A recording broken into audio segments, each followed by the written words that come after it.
First हमारा union हो गया। अब सेकंड की बात करते हैं। सेकंड आता है इंटरसेक्शन, इंटरसेक्शन या सर्वनिष्ठ। तो इसके बारे में बात करते हैं।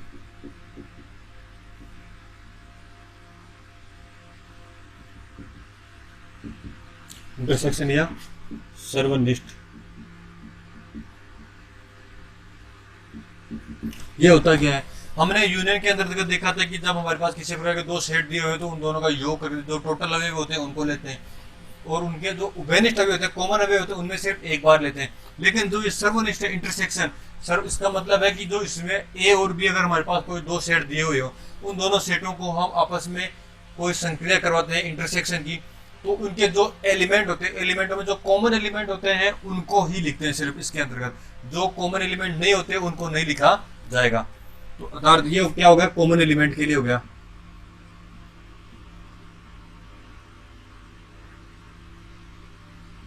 कॉमन एलिमेंट के लिए अर्थात इसकी परिभाषा इस प्रकार से होगी कि हमारे पास ए और बी दो प्रकार के सेट है। अगर उन दोनों का हम इंटरसेक्शन ले रहे हैं, ए इंटरसेक्शन बी निकाल रहे हैं, तो उनके जो भी अवयव आएंगे वो उन दोनों में से जो उभयनिष्ठ या कॉमन अवयव है वो ही आएंगे।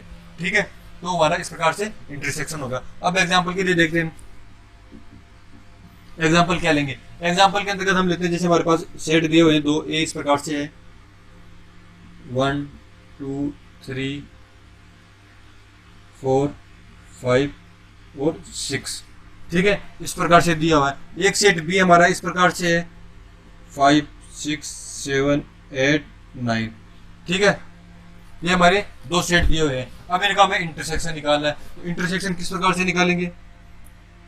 ए इंटरसेक्शन बी, ये इंटरसेक्शन का साइन होता है यू की तरह। जो यू होता है वो यूनियन का, और जो यू का उल्टा होता है वो इंटरसेक्शन का साइन होता है। ठीक है, तो ये इंटरसेक्शन का साइन हो गया। अब इंटरसेक्शन में हम निकालें, जैसे मैंने इसकी परिभाषा में बताया है आपको कि जो उभयनिष्ठ या कॉमन एलिमेंट होते हैं इसके अंतर्गत सिर्फ वही आते हैं, उसके अलावा बाकी एलिमेंट को इसमें ऐड नहीं किया जाता। तो ठीक है, अब इनमें देखते हैं 1 2 3 4 इसमें नहीं आ रहा, लेकिन 5 और 6 इसमें भी आ रहा है, और 5 और 6 इसमें भी आ रहा है। तो इसके कॉमन एलिमेंट कौन से हो गए? 5 और 6 इसका कॉमन एलिमेंट हो गए। तो हम किसको लिखेंगे? सिर्फ 5 और 6 के बारे में लिखेंगे। तो 5 और 6 इसके इंटरसेक्शन के अंतर्गत आ गया। और एग्जाम्पल देखें, जैसे अपने पास पहले इसका हम वेन डायग्राम बना लेते हैं, इसी क्वेश्चन का वेन डायग्राम एग्जांपल का। तो इसको वेन डायरेक्ट से भी हम आसानी से समझ सकते हैं। तो वेन डायग्राम बनाने के लिए सबसे पहले हम यूनिवर्सल सेट बनाते हैं, उसको लिए हम एक आयताकार रूप में बनाते हैं।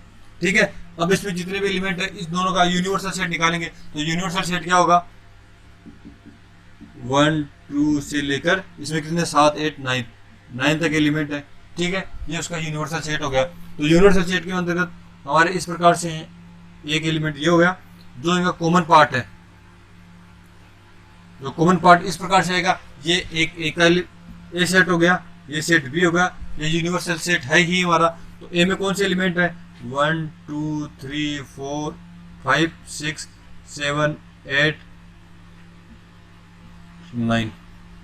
ठीक है, जो ये आ रहा है, ये वाला पार्ट जो दोनों का उभयनिष्ठ या कॉमन पार्ट है, जिसमें दोनों ये दो एलिमेंट इन दोनों में आ रहे हैं, तो ये हो गया इसका ए इंटरसेक्शन बी वाला पार्ट। ए इंटरसेक्शन बी वाला पार्ट।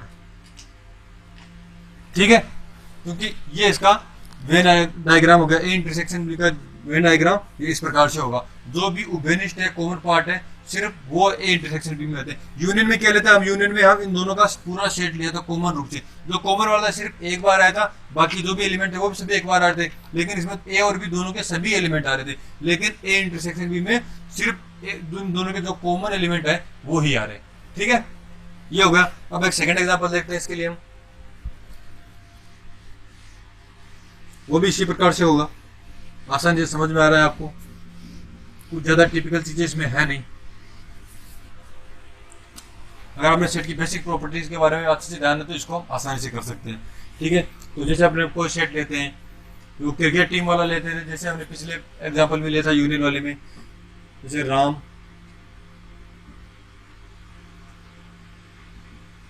गीता और रोहन लिया था। ये फुटबॉल टीम में है। ठीक है, इसी प्रकार हमने लिया था एक सोहन श्याम लिया था पिछले, ऐसे श्याम लेते हैं इसमें, श्याम गीता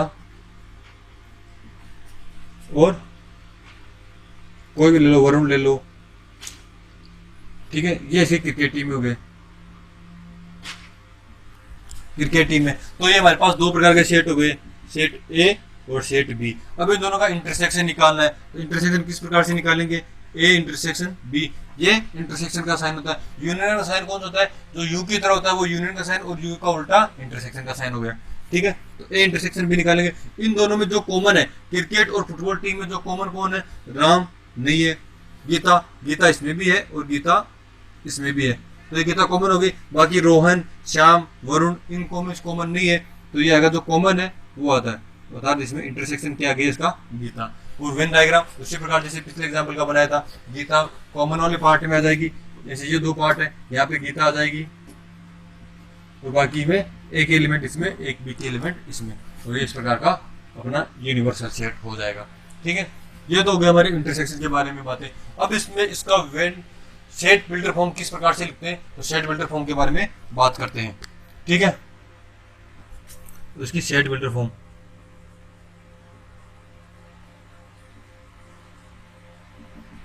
ठीक है, सेट बिल्डर फॉर्म में आएगा x such that x belongs to a, x belongs to a और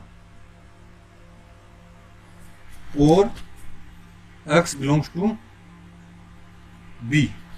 ठीक है, उसमें यह आया था x के अवयव या y के अवयव, तो इसमें कौन सा आएगा, इसमें और आएगा। और कैसे आएगा, या तो x के एलिमेंट आएंगे और x के y और x b के, या तो a के एलिमेंट आएंगे और b के एलिमेंट आएंगे। कौन कौन से, जो कॉमन है वही तो होगा ना, या तो जो x a में भी है और b में भी है, सिर्फ एक वाला एलिमेंट तो इसमें आने से रहे, इसलिए x belongs to a, x belongs to x के a में जो अवयव है वो भी हो सकते हैं a में, और b में है वो भी हो सकते हैं। ठीक है, उसमें यह आया था, इसको एंड भी लिखते हैं,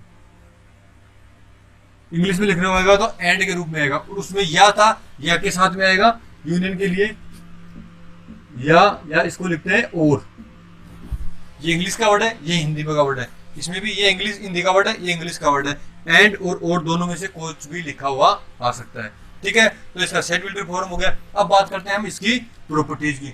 जो यूनियन में जिस प्रकार प्रॉपर्टी थी, कुछ प्रॉपर्टी उसी प्रकार से इसमें भी है। इंटरसेक्शन के बारे में हमने पढ़ लिया, अब बात करते हैं इसके प्रॉपर्टीज के बारे में।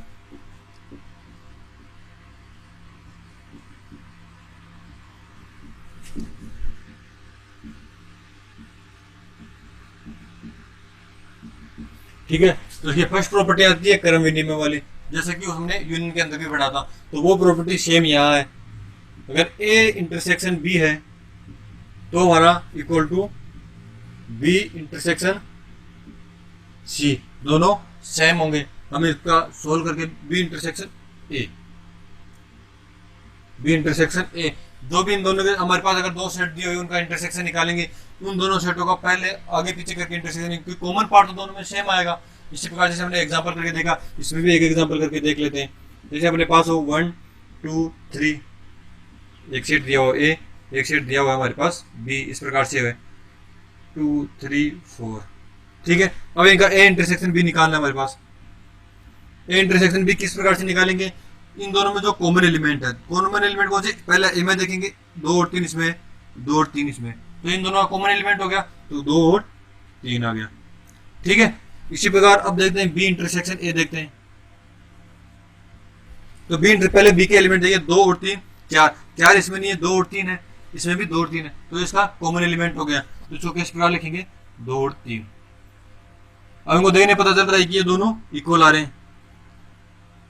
ठीक है, तो ये हमारी ये प्रॉपर्टी क्रम विनिमय वाली सही है। ये हो गया क्रम विनिमय फर्स्ट नियम तो अपना।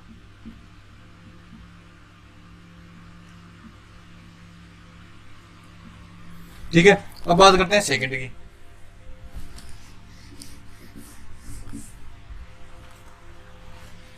इसको हम इंग्लिश में बोलते हैं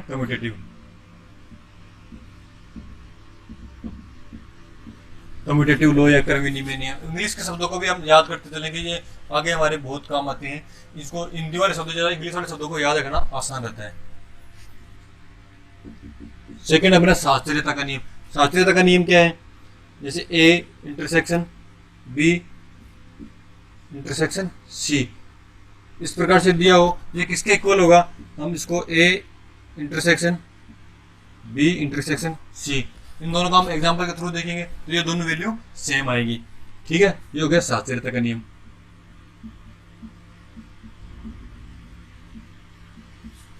साहचर्यता या एसोसिएटिविटी।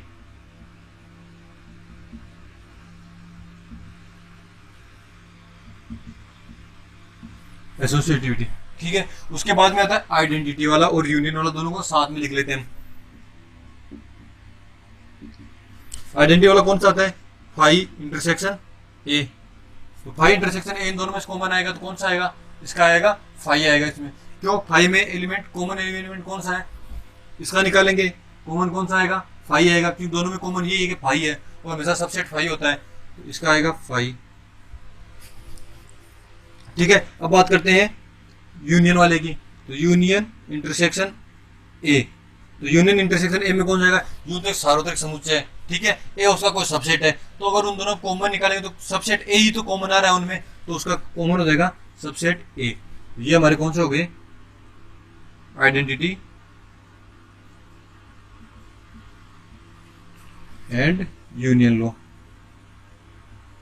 यूनियन इंटरसेक्शन वाला, इंटरसेक्शन यूनिवर्सल सेट के लिए, ठीक है, ये हो गया। अब आता है इसका वृक्षम नियम। वृक्षम नियम में क्या होगा?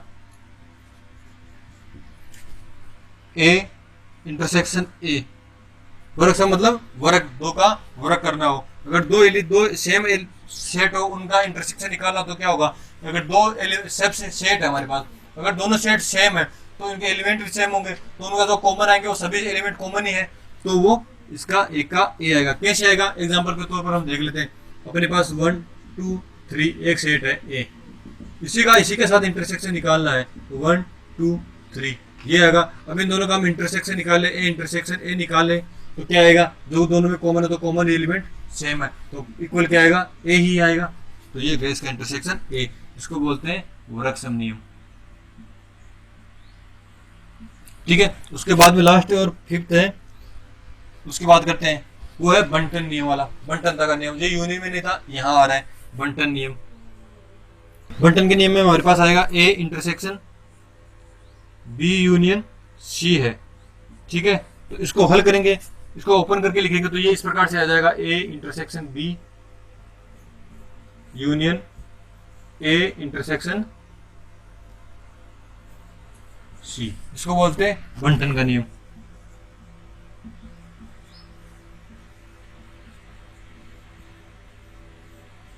ठीक है, इस प्रकार से हमारे इंटरसेक्शन की प्रॉपर्टीज भी कंप्लीट हो गई। अब आता था अपना थर्ड संक्रिया, थर्ड ऑपरेशन कौन सा था? डिफरेंस। तो अब डिफरेंस की बात करते हैं।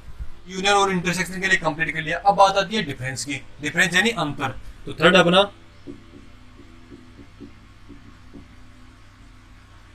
डिफरेंस ऑफ सेट्स, ठीक है, या अंतर, सेट्स का अंतर निकाला, ठीक है। अब इसमें अगर हमारे पास इसको कैसे डिफाइन करेंगे? हमारे पास दो सेट दिए हुए हैं, ए और बी, दो सेट इस प्रकार से है कि हमें इनका अंतर निकालना हो, अर्थात अंतर मतलब घटाना हो, ए माइनस बी निकालना हो।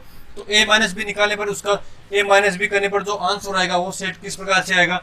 अगर हम ए माइनस बी निकाल रहे हैं तो ए के जो भी एलिमेंट है और बी के एलिमेंट है जो इनमें कॉमन है वो तो रह जाएंगे, वो तो उनको घटा देंगे ए में से, ए में और बी में। ऐसे एलिमेंट जो बी में है ए में भी है उनको तो हम घटा देंगे, और बाकी के जो एलिमेंट बचेंगे ए के एलिमेंट जो बचेंगे उनको हम लिख देंगे। इसी प्रकार अगर बी माइनस ए निकालना हो तो बी के एलिमेंटों में से बी के जितने भी अवयव है उनमें से ए के अवयव घटा देंगे जो इसमें है, जो भी ए के जितने कॉमन अवयव है ए और बी में उनको उठा देंगे, बाकी के एलिमेंट्स जो बी के हैं उनको लिख देंगे। एग्जाम्पल के थ्रू देखते हैं, तो इसकी परिभाषा इस प्रकार होगी कि ए और बी में से किसी ए के अवयव घटाने पर जो एलिमेंट बचते हैं उनको अंतर इस प्रकार से होता है। ए माइनस बी के लिए इसमें अलग होता है और बी माइनस ए का मान अलग होता है। इसमें जो पिछले हमने प्रॉपर्टीज की थी यूनियन और इंटरसेक्शन की, वो कोई भी प्रॉपर्टी इसमें काम नहीं करती है, ठीक है। तो इसमें एग्जाम्पल लेते हैं। फर्स्ट एग्जाम्पल इस प्रकार से लेते हैं, जिसे अपने पास दिया हुआ है ए में एलिमेंट है 1 2 3 4 5 6 इस प्रकार से दिया हुआ है, ठीक है। अपने पास एक एलिमेंट एक सेट और है बी, उसमें इस प्रकार से 2 4 6 और एक एलिमेंट और ले लो 8, ठीक है, अब हमें इसके निकालना है ए माइनस बी। इसी का ए माइनस बी निकालते हैं और इसी का बी माइनस ए निकालते हैं। ठीक है, निकालते हैं। चलो ए माइनस बी अर्थात ए में से घटाने हैं किसको, बी को। बी के जो भी एलिमेंट है वो ए में है उनको हम हटा देंगे अर्थात घटा देंगे। तो एक है इसमें नहीं आ रहा, इसमें ए में ही आ रहा है, बी में नहीं आ रहा, तो एक ऐसे कैसे जाएगा। दो इसमें भी है इसमें भी है, इसको हम हटा देंगे। तीन इसमें नहीं है तो ये इधर आ जाएगा। चार इसमें भी है इसमें भी है, तो इन दोनों को हटा देंगे। जो कॉमन एलिमेंट है उनको हटा देते हैं, बाकी के एलिमेंट को ऐसा कैसा लेते हैं, अर्थात जो उभयनिष्ठ एलिमेंट है उनको हटा देंगे और बाकी के एलिमेंट एक के एलिमेंटों को ऐसा कैसा लिखेंगे। तो 3 हो गया और ये 5 6। ठीक है, ये हो गया ए माइनस बी। अब बी माइनस ए निकालते हैं, अर्थात हमारे पास पहला सेट कौन सा हो गया, बी। तो बी के जो भी बी और ए के जो भी उभयनिष्ठ एलिमेंट है उनको हटा देंगे और बाकी के जो एलिमेंट बी के बचेंगे उनको लिख देंगे। तो अब उभयनिष्ठ एलिमेंट देखते हैं, 2 इसमें से एक वाला तो आएगा नहीं, 2 है, 2 से 2 कैंसिल आउट रहेगा, कॉमन है उसको हटा देंगे। तो यहाँ पे आएगा 4 भी हट जाएगा क्योंकि 4 भी कॉमन है और 6 भी हट जाएगा, 6 भी कॉमन है। उसके अलावा बचा कौन सा, एक एलिमेंट 8, इसमें एलिमेंट आएगा 8। ठीक है, ये इस प्रकार से इन दोनों का डिफरेंस हो गया, अंतर निकाल लिया। और अब इनको देखने ए माइनस बी और बी माइनस ए निकालने पर पता चल रहा है कि दोनों के मान इक्वल नहीं आ रहे, अर्थात ये सेम नहीं है। तो इसमें वो पीछे वाली यूनियन और इंटरसेक्शन वाली कोई प्रॉपर्टी काम नहीं करेगी। इसी प्रकार एक एग्जांपल और देखते हैं।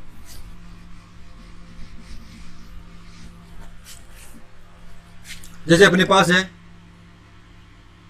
एक सेट दिया हुआ है इस प्रकार से ए बी सी डी और ई। ठीक है, बी इस प्रकार से दिया हुआ है ए ई आई ओ यू। ठीक है, ये है। अब हमें निकालना है ए माइनस बी। ए माइनस बी कौन से निकालेंगे, ए और बी में जो भी कॉमन एलिमेंट है, तो बी वाले कॉमन एलिमेंट है ए और बी में जो मिल रहे हैं उनको हटा देंगे, बाकी ए के जो भी एलिमेंट बच रहे हैं उनको लिख देंगे। तो ये ए कॉमन है, ई कॉमन है, बाकी के एलिमेंट है तो बी के बाकी के एलिमेंट है बी सी और डी। ये इसका डिफरेंस हो गया। ठीक है, अगर बी माइनस ए निकालना हो, बी माइनस ए निकालना तो वही कॉमन एलिमेंट इसके हटा देंगे, तो ए और ई हटा देंगे, बाकी के जो एलिमेंट बचे आई ओ और यू, इनको इस प्रकार से लिखेंगे। इसमें यह हो गया कि इसका डिफरेंस, इन दोनों का डिफरेंस अगर बंटनता वाले नियम क्रम विनिमय नियम साझेदारता नियम कोई भी नियम इसमें लागू नहीं होता। ठीक है, तो ये अपना इसका 1 एक्सरसाइज 4 का बेसिक कंप्लीट हो गया। अब बात करते हैं हम एक्सरसाइज 1.4 के क्वेश्चंस की, अनसोल्व क्वेश्चन की। तो हम आगे अनसोल्व क्वेश्चन सोल्व करते हैं।